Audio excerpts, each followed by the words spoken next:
J'avais 61 ans quand j'ai enfin compris que l'amour pouvait être aussi dangereux que la solitude. 5 ans plus tôt, si on m'avait dit qu'un remariage me coûterait presque tout ce que j'avais mis toute ma vie d'adulte à construire, j'aurais souri poliment et changé de sujet. Je n'étais pas une femme insensée. Je n'étais pas naïve. Je n'étais pas désespérée. Du moins, c'est ce que je me disais. Je m'appelle Evelyn Carter et voici mon histoire vraie, née à Memphis. Je n'ai rien hérité, ni terre, ni entreprise, ni filet de sécurité. À 32 ans, fraîchement divorcée, j'étais mère célibataire d'un garçon de 10 ans, je possédais une camionnette d'occasion et un petit bureau loué près du Mississippi. Je travaillais alors dans la distribution alimentaire, coordonnant les livraisons entre les fermes locales et les fournisseurs. C'était un secteur presque exclusivement masculin, où les femmes étaient censées s'occuper de la comptabilité ou du service client, et non de la logistique et des opérations. Ils m'ont sous-estimé. Cette erreur a forgé mon avenir. J'ai commencé modestement. Un camion frigorifique, un bail d'entrepôt, de longues nuits à négocier des contrats de carburant et des matins à décharger moi-même des palettes quand les chauffeurs étaient malades. Pendant des années, j'ai dormi sur un lit de camp dans mon bureau en pleine saison. Des années à choisir les factures à payer en retard pour que les salaires soient versés à temps. Des années à signer des garanties personnelles qui m'auraient ruiné si une seule transaction avait échoué. Mais les transactions n'ont pas échoué. Peu à peu, elles se sont multipliées. À 45 ans, je possédais mon premier entrepôt frigorifique. À 55 ans, j'avais 3 entrepôts et des contrats à long terme avec des producteurs régionaux du Tennessee et de l'Arkansas. Mon entreprise n'était pas Tapax en Graveleuil, mais elle était essentielle. Les aliments circulaient parce que mes systèmes fonctionnaient. On me faisait confiance parce que je ne manquais jamais à mes engagements. À 60 ans, mon entreprise était stable. Ma dette était gérable et mon patrimoine conséquent. Je n'étais pas milliardaire. J'étais quelque chose de mieux, serein, indépendant, fier et seul.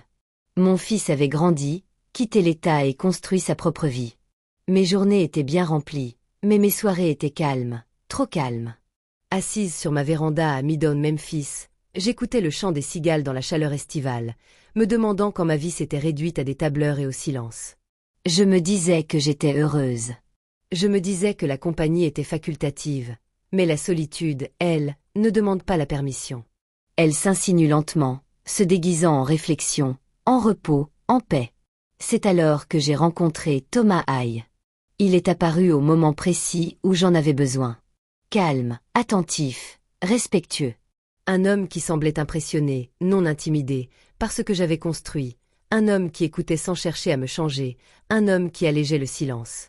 Je ne savais pas alors que je me trouvais au bord du chapitre le plus dangereux de ma vie et que si j'y avais survécu, ce serait grâce à une vérité que j'avais choisi de taire. J'ai rencontré Thomas Haye un jeudi soir, début octobre, lors d'une collecte de fonds pour la communauté, dans le centre de Memphis. C'était un de ces événements que j'évitais habituellement. Des billets hors de prix, des conversations forcées et superficielles, des gens qui faisaient du réseautage sous couvert de charité. J'y étais allé uniquement parce qu'un de mes fournisseurs de longue date était honoré pour avoir fait don d'entrepôts frigorifiques aux banques alimentaires locales, et il avait insisté pour que j'assiste à l'événement. Thomas se tenait au fond de la salle, sans verre, sans chercher à se faire remarquer. Il avait cette assurance tranquille qui découle d'une vie entière passée à comprendre les rouages des systèmes. Il se présenta sans précipitation, sans ce charme artificiel dont je me méfiais depuis toujours. « Je suis Thomas, » dit-il. Avant, j'aidais les entreprises à éviter les ennuis. Je ris. Ça a l'air épuisant. Son sourire semblait sincère. Et il l'était. C'est pour ça que j'ai pris ma retraite. Nous avons passé la majeure partie de la soirée à parler de choses et d'autres. Le fleuve, la circulation à Memphis, cette impression que la ville se réinvente sans cesse. Il ne m'a rien demandé sur mon entreprise avant que je n'en parle moi-même. Quand je l'ai fait, il a écouté attentivement, posé des questions pertinentes, sans jamais laisser entendre qu'il en savait plus que moi. J'aurais dû m'en douter. Les hommes qui comprennent le pouvoir révèlent rarement à quel point ils le comprennent. Thomas avait 66 ans, était veuf et vivait seul dans une maison modeste à l'est de la ville. Il parlait de sa défunte épouse avec retenue, sans jamais instrumentaliser son chagrin. Il m'a confié avoir passé sa carrière comme consultant en conformité, aidant les entreprises à s'y retrouver dans les réglementations et les contrôles internes. Son discours paraissait aride, mais ses yeux s'illuminaient lorsqu'il évoquait la résolution de problèmes. Je reconnaissais ce regard. C'était le même que le mien lorsque je comprenais enfin le fonctionnement d'un plan logistique complexe. Notre premier café s'est transformé en dîner. Le dîner en week-end passés ensemble. Il ne m'a jamais pressé, jamais mis la pression. Lorsque j'annulais des projets à cause d'un congélateur en panne ou d'une livraison perdue, il ne se plaignait pas. Il me demandait comment il pouvait m'aider. Je remarquais les petites attentions. Il se souvenait du nom de mon fils. Il m'apportait des livres qu'il pensait que j'aimerais, pas des cadeaux coûteux. Il ne portait jamais de jugement sur ma maison ou mon mode de vie. Comparé aux hommes que j'avais fréquentés brièvement au fil des ans, Thomas inspirait confiance, prévisibilité et maturité. Quand il m'a parlé de ses enfants, c'était avec fierté, mais aussi avec une certaine distance. 2 filles et un garçon, tous adultes, vivant dans le quartier, et qui réussissaient bien, disait-il. Indépendants, très unis. Je ne les ai pas rencontrés tout de suite. Et à l'époque, j'appréciais cette distance. 3 mois plus tard, il m'a demandé pourquoi je ne m'étais jamais remariée. Je lui ai dit la vérité. J'avais construit quelque chose qui me demandait tout mon temps. Je n'avais pas de place pour les distractions. Il a hoché la tête, comme si cette réponse était parfaitement logique. Je comprends, a-t-il dit. J'ai perdu ma femme, mais avant cela, je me suis perdu moi-même à essayer d'être parfait pour tout le monde.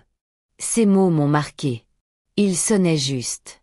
Quand il m'a proposé le mariage, c'était en toute simplicité. Pas de grands gestes, pas de public, juste nous 2 assis sur ma véranda, la chaleur estivale pesante.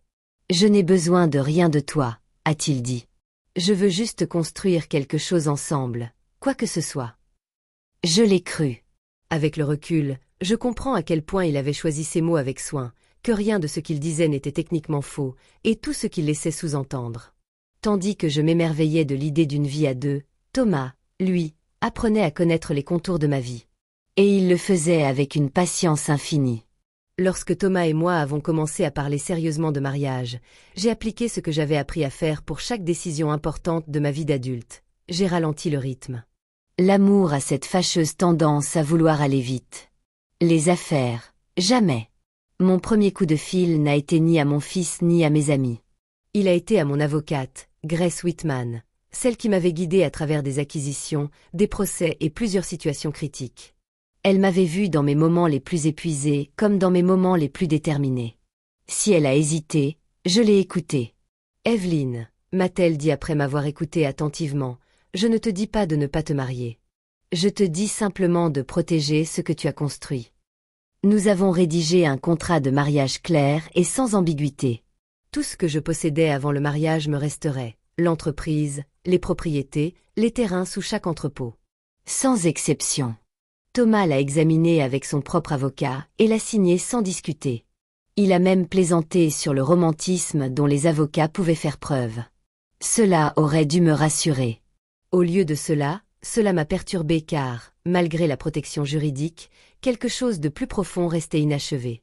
Une tension sourde, indéfinissable. Ce n'était pas de la peur. C'était une prise de conscience. Au cours des semaines suivantes, Thomas posa des questions discrètes. Depuis combien de temps l'entreprise existait, si elle avait toujours été à mon nom, la complexité de sa structure de propriété. Rien d'explicite, rien d'alarmant, mais le schéma était là. Lorsque ses enfants furent évoqués, il mentionna leur curiosité pour l'entreprise. Fier, il dit, intéressé. Je souris et acquiesçai, restant vague dans mes réponses. J'avais passé des décennies à apprendre à parler de manière à révéler mes progrès sans dévoiler ma vulnérabilité. C'est alors que je pris la décision qui allait sauver le travail de toute une vie. Je ne mentis pas ouvertement. Je me contentai de ne pas corriger les suppositions. Lorsque Thomas parla de l'entreprise comme d'une structure que je gérais plutôt que d'une entreprise dont j'étais propriétaire, je laissai les choses en l'état. Lorsqu'il mentionna des biens familiaux en passant, je ne cherchais pas à clarifier la situation.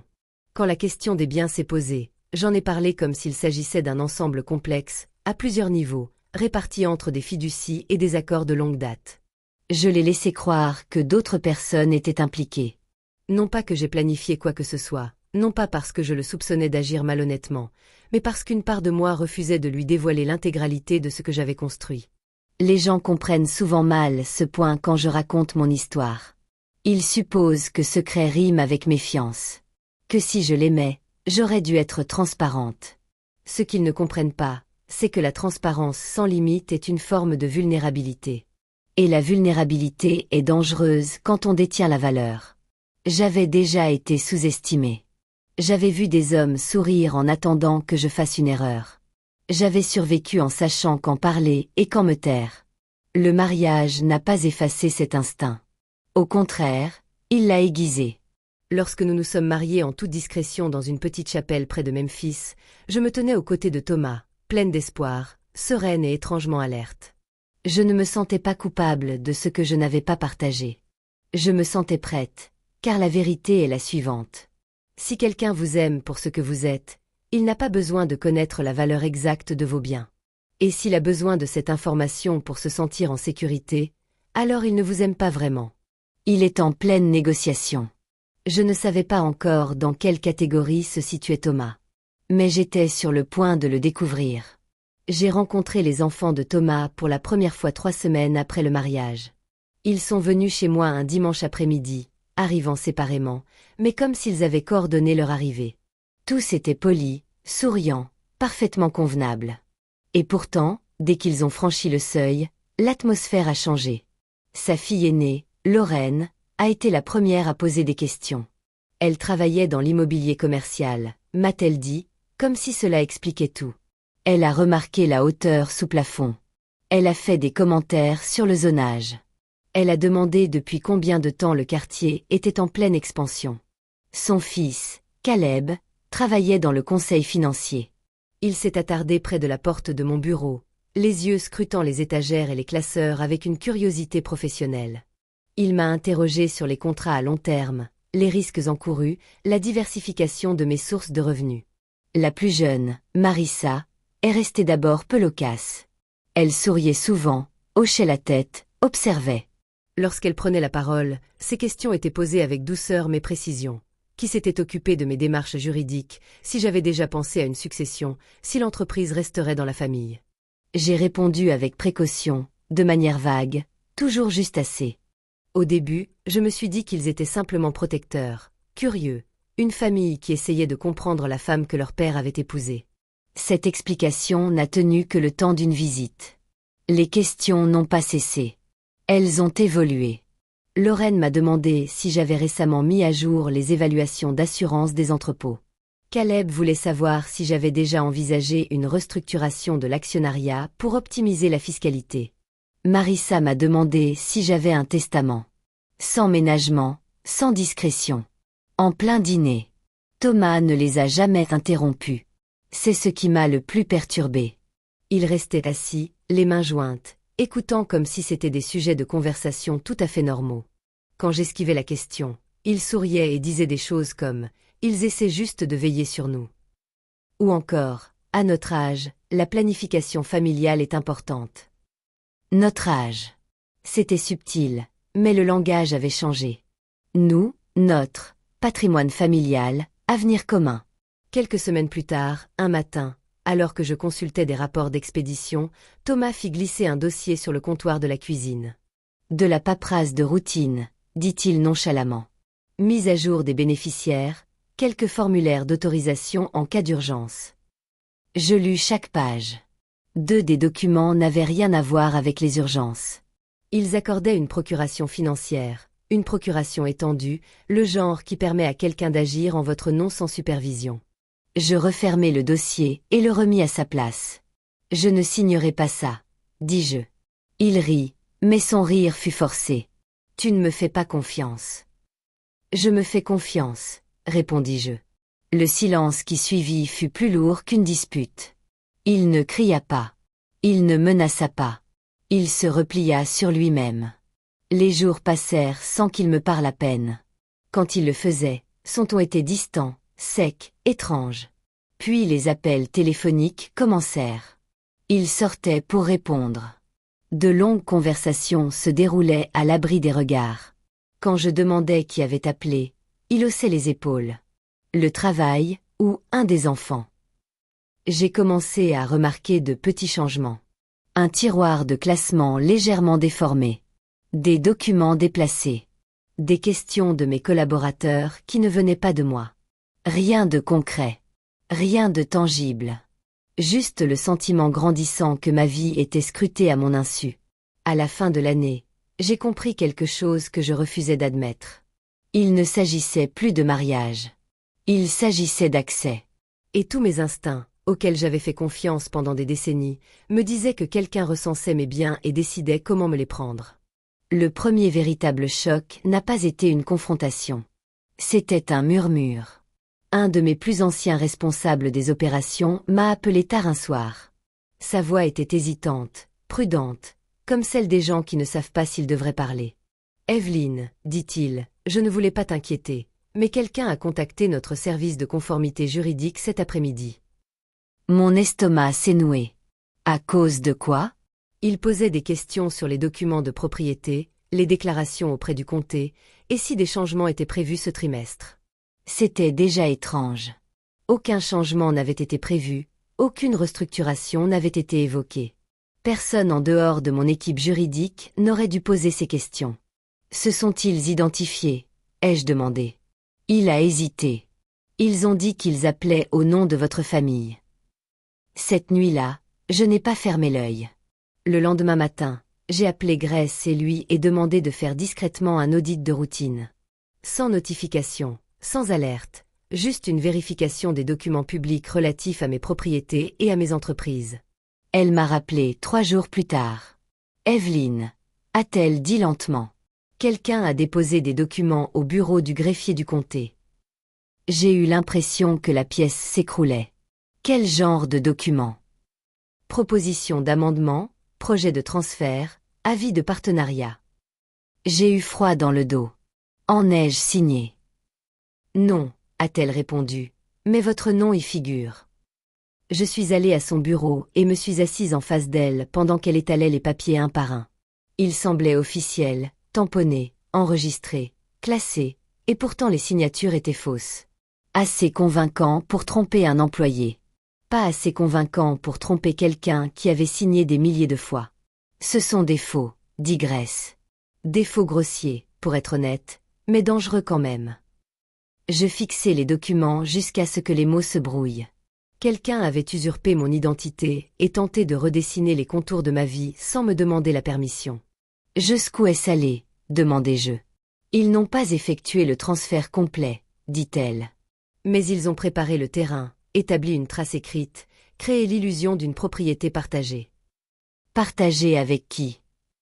Je connaissais déjà la réponse. Grace se pencha en avant. Evelyne, il faut que tu comprennes quelque chose. On ne fait pas ça sans se croire en position de force ou sans avoir le temps. Le temps. Ce mot résonna dans ma tête longtemps après avoir quitté son bureau. Cet après-midi-là, je commençais à remarquer tout ce que j'avais auparavant ignoré. Les questions, la paperasse, le silence après le refus, l'intérêt soudain pour la structure juridique. Je compris que j'avais assisté, impuissante, au déroulement d'une opération qui se déroulait lentement et que j'avais confondu patience et respect. Ce soir-là, Thomas est rentré tard. Il n'a rien dit sur ses déplacements. Je n'ai rien dit de ce que je savais. Au lieu de cela, j'ai commencé à faire quelque chose que je n'avais pas fait depuis des années. J'ai tout documenté. Courriel, SMS, relevé d'appel, date, heure, personne présente, questions posées. J'ai pris des photos des classeurs avant et après mon départ. J'ai renforcé la sécurité de mes systèmes informatiques sous prétexte de mise à jour de routine. Je ne l'ai pas confronté, car la confrontation a tendance à dissuader, et je devais leur faire croire que je n'étais pas au courant.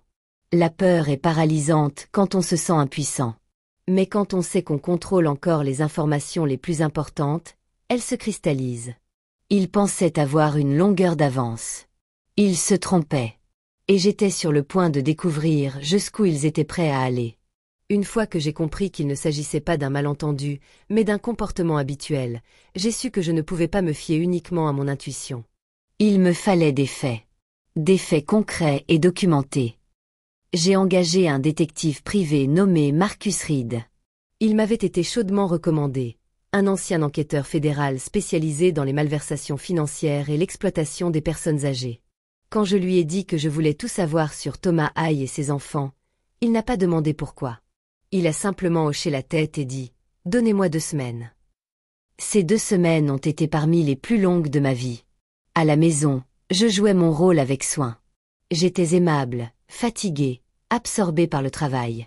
Quand Thomas a de nouveau évoqué la planification successorale, j'ai dit que j'y réfléchirais. Quand ses enfants posaient des questions, je souriais et changeais de sujet. Je les laissais croire que leur patience était récompensée. Intérieurement, je comptais les jours. Marcus m'a appelé un mercredi matin et m'a demandé de le rejoindre dans un café tranquille près de la rivière. Il est arrivé avec un épais dossier et un regard que j'ai immédiatement reconnu. Le regard de quelqu'un qui avait déjà vu ça. « Evelyn », a-t-il dit en baissant la voix. « Ce n'est pas la première fois. » Thomas avait été marié 2 fois avant de m'épouser. Les 2 mariages se sont soldés par un décès. Sa première femme, Linda Haye, est décédée des suites d'une longue maladie. 6 mois avant sa mort, elle a transféré la propriété de 2 immeubles commerciaux et l'intégralité de ses comptes de retraite au nom de Thomas. Son dossier médical révélait un déclin cognitif. Sa sœur avait tenté de contester les transferts, invoquant une influence indue. L'affaire s'est réglée discrètement. Thomas a tout gardé. Sa seconde épouse, Rebecca Moore, est décédée des suites d'une chute dans une résidence secondaire en Caroline du Nord. 3 mois avant sa mort, elle avait signé une série de documents juridiques consolidant les actifs sous le contrôle de Thomas. Son fils, devenu adulte, a porté plainte au civil. L'affaire a été classée sans suite après que Thomas a produit des autorisations et des procurations signées. Les 2 affaires se sont terminées de la même manière. Les documents ont triomphé. Le chagrin a été vaincu. Marcus a tourné la page. Les enfants de Thomas n'étaient pas de simples spectateurs. Ils avaient été impliqués dans les discussions relatives à la gestion des actifs durant les 2 mariages. Courriel, SMS, rôle de conseiller, coordination discrète. Caleb avait déjà été cité dans une action civile pour fausse déclaration financière.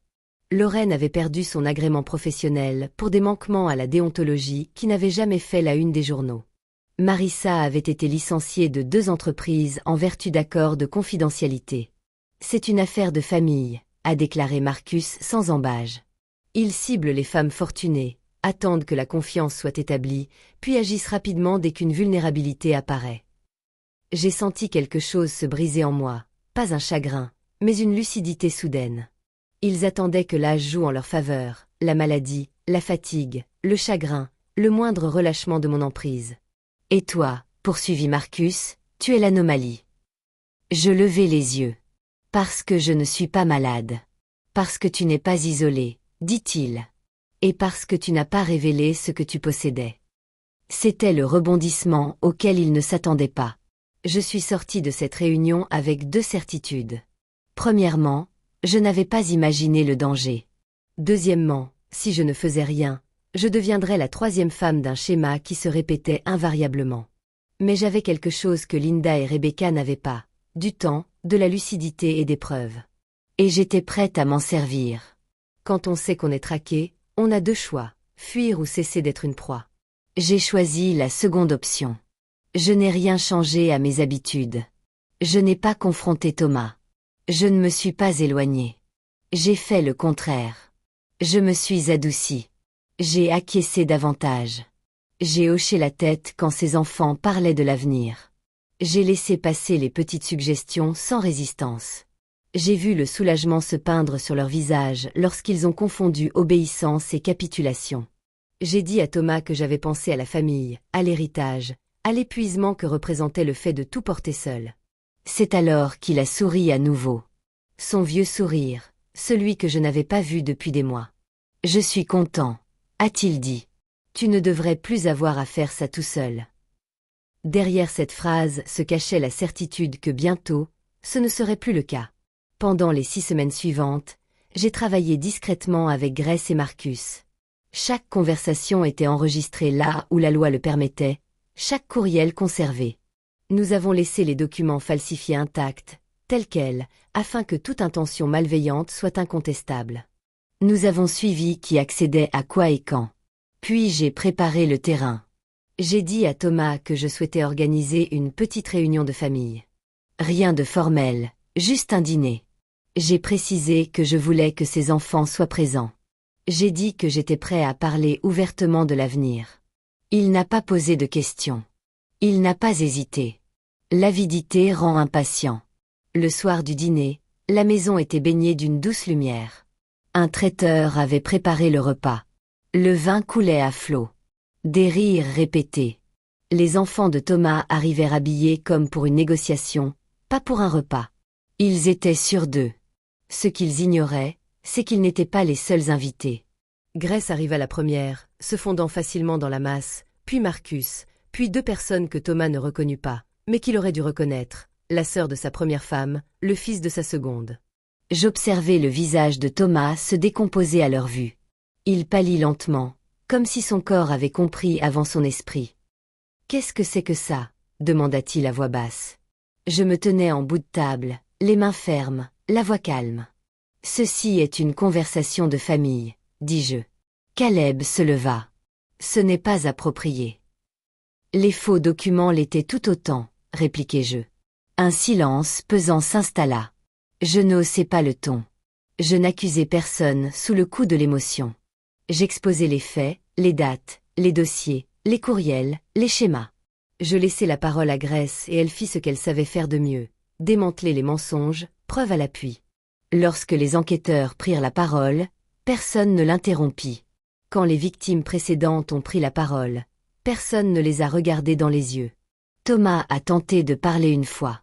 Une seule fois. « Vous vous méprenez », a-t-il dit. Je protégeais ma famille. J'ai croisé son regard. Vous voliez des femmes que vous pensiez incapables de se défendre. On a frappé à la porte au moment précis. Les forces de l'ordre ne se sont pas précipitées. Elles n'ont pas crié. Elles sont entrées avec une autorité tranquille, déjà informée, déjà préparée. Le bruit des menottes résonnait plus fort dans le silence. Tandis qu'on emmenait Thomas, il s'est retourné vers moi, non pas avec colère, mais avec incrédulité. Il n'avait pas perdu parce que j'étais plus forte. Il avait perdu parce que j'étais patiente. Et je n'avais jamais cessé de me tenir à moi. La maison semblait incroyablement silencieuse après leur départ. Un silence non pas paisible, non pas apaisant, juste vide, comme si une tempête était passée, emportant quelque chose avec elle.